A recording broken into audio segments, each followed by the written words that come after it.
d'avoir fait le déplacement. Michel, merci beaucoup pour cette présentation que je ne mérite pas. C'est toujours un plaisir d'être ici, dans ce coin de paradis, dans ce jardin magnifique de Mont-Laurier, sur les montagnes. C'est toujours un plaisir d'entendre Daniel, mes amis Michel et aussi Jean-Robert. Très belle présentation. Et c'est un sujet qui me passionne beaucoup.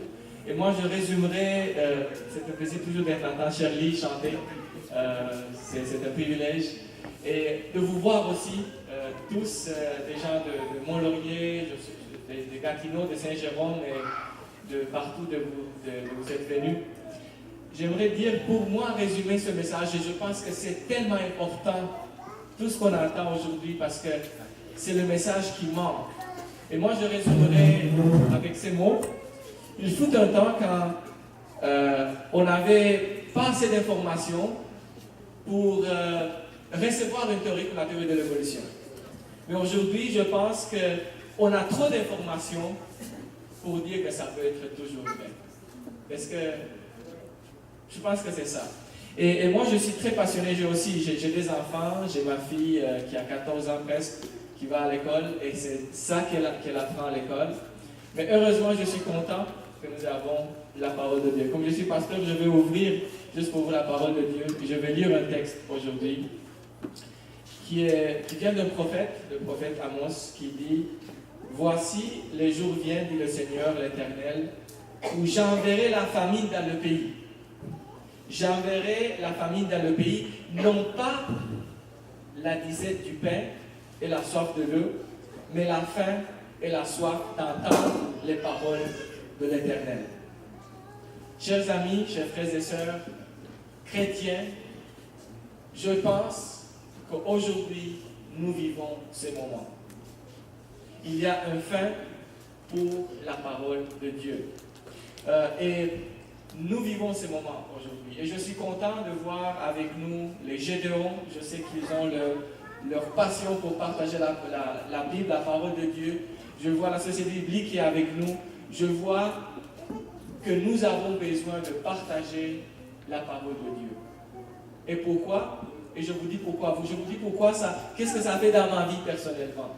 Moi, j'ai découvert la Bible quand j'avais 10 ans. J'étais un enfant. J'avais beaucoup de questions. Je pense que beaucoup des enfants qui sont avec nous, ils ont aussi leurs questions, qui vont grandir avec eux aussi.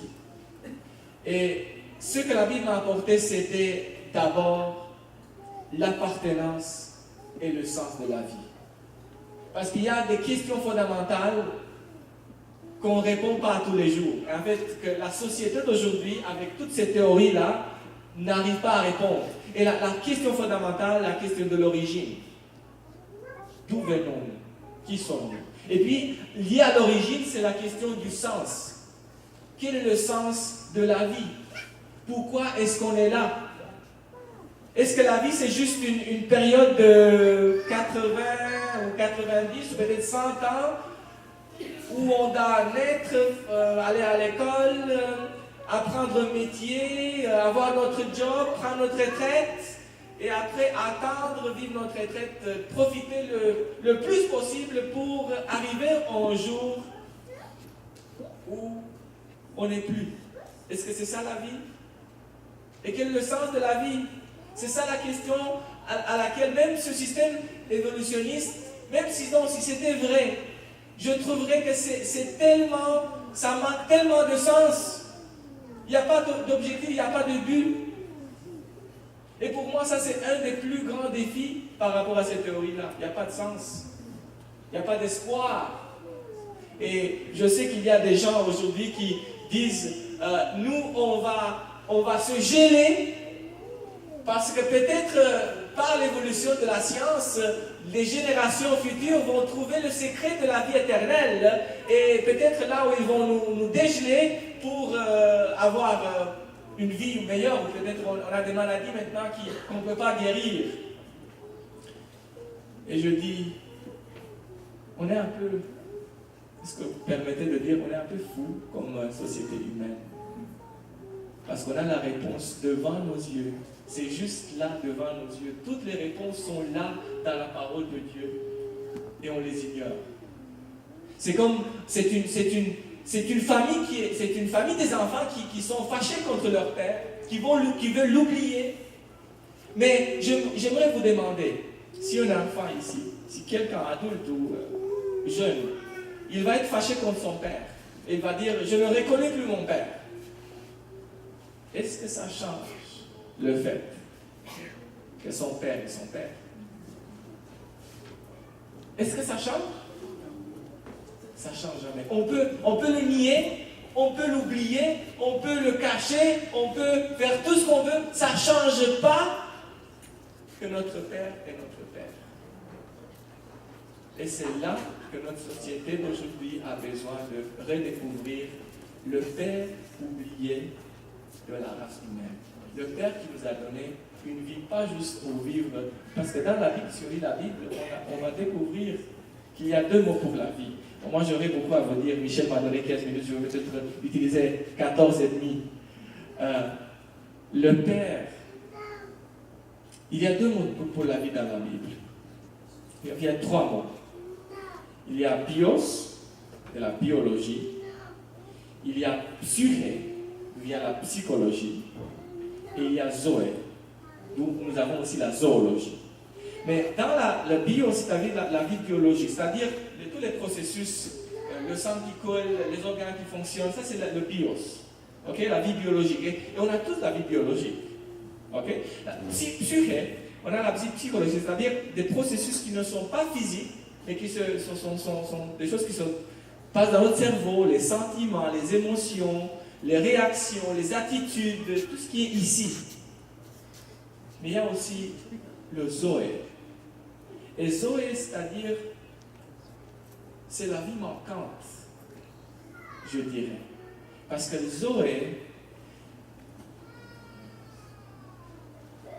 Jésus dit que celui qui a le Fils a zoé. Donc, nous sommes nés avec le bios par nos parents et nous développons le psyché avec notre croissance, mais ce qui manque, c'est le zoé. Et le seul qui peut nous apporter zoé, c'est le don de la vie même, c'est Jésus-Christ.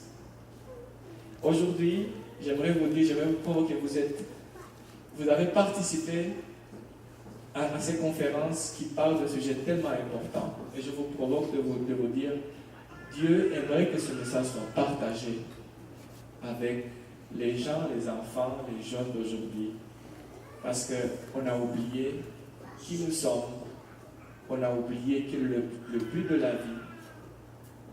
Il y a tellement de questions. Pourquoi est-ce qu'on aime la musique si notre grand-papa était un poisson? Pourquoi est-ce qu'on aime la musique? Pourquoi est-ce qu'on aime regarder des tableaux? Pourquoi est-ce qu'on aime la justice? Parce que l'évolutionnisme, selon les très forts, hein, pourquoi est-ce qu'on a des places pour les personnes handicapées qui sont plus près de l'entrée? Pourquoi est-ce qu'on protège les faibles dans notre société? Même ça, on est contre l'évolutionnisme. Parce que l'évolutionnisme, on dit que les forts doivent être privilégiés. C'est eux qui doivent continuer. Pourquoi est-ce qu'on fait ça? On a même à nous-mêmes toutes sortes de raisons pour dire c'est pas vrai. On ne peut pas le croire. Mais malheureusement, nous sommes ici peut-être quelques dizaines de personnes, mais il y a des milliers et des millions qui cherchent. Et j'ai trouvé beaucoup de gens qui cherchent autour de moi. Je ne sais pas si vous avez vu autour de vous, mais je me demande qu'est-ce qu'on fait avec ces gens-là? Comment est-ce qu'on peut leur apporter une bonne nouvelle? Parce que moi, j'ai trouvé dans la Bible la parole de Dieu, et je vous laisse avec ça, 2 choses. J'ai trouvé la joie de vivre. La joie de vivre.